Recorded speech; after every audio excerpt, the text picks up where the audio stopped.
Hi, how are you doing? It's me, the one who legitimately just learned Dark Deep Nest today.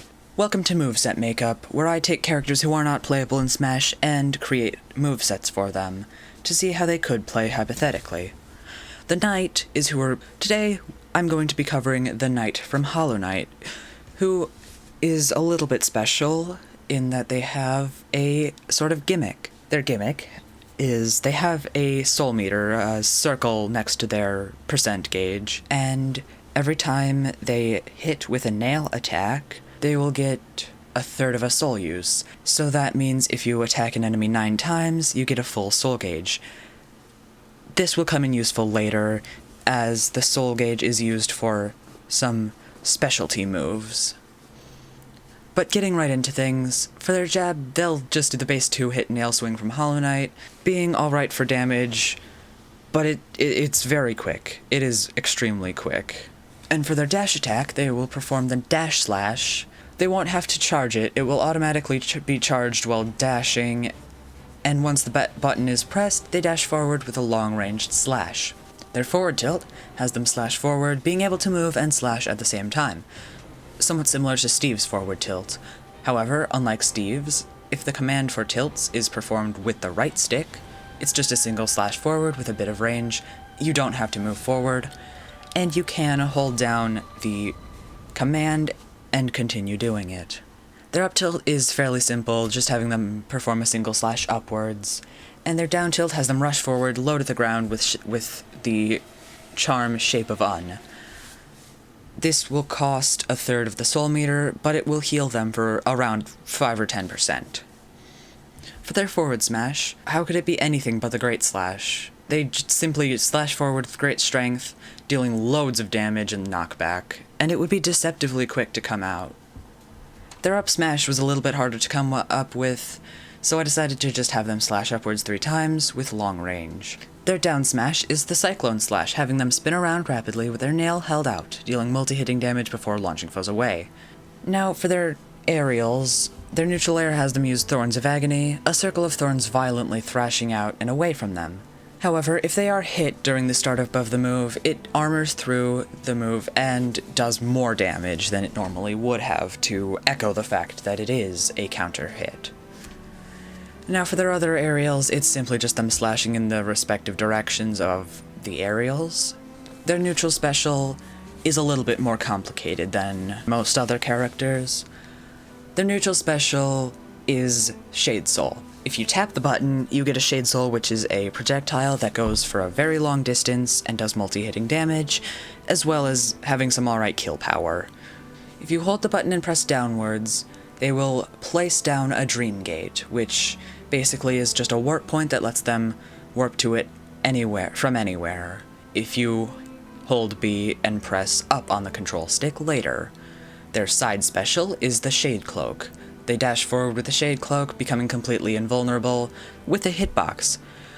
The only thing is, it is vulnerable to grabs, as well as having a bit of a cooldown. If you try to use Shade Cloak twice in a row too quickly, you'll get a normal Mothwing Cloak, which isn't actually invulnerable to anything, and is really just best for movement, as it doesn't have a hitbox either. Their up special is not actually their main recovery tool. Their neutral special and side special will be better for that, though it will also stall you in the air, and that can be very useful. Their up special is the Abyss Shriek, using up a third of the soul meter when used, dealing multi-hitting damage, as well as having lots of launch power. And their down special, keeping with the theme of specials moves being spells, their down special is the Descending Dark, which is a slam directly into the ground, using up 1/3 of the soul meter, and dealing a few hits of damage depending on the amount the opponent gets hit by. There is a falling hitbox and several landing hitboxes that raise up around the Knight in an area of effect. They also have a shield special. This is the Balder Shell ability, allowing them to heal 15%, but taking around about a third of the soul meter and 1.2 seconds to perform. If you get hit during it, you'll lose your focus and take damage, but no knockback. If you get hit while using this 3 times, it breaks permanently for that stock, and you are left only with normal focus, which does the same thing, although you will take increased damage and knockback if you get hit while focusing. And now for their grabs. Their grab has void tendrils come out of the ground, grasping for any foes, and if one is caught, they are pinned to the ground. Their pummel has them strike the foe with their nail, and their forward throw has them hit the opponent with a shade soul.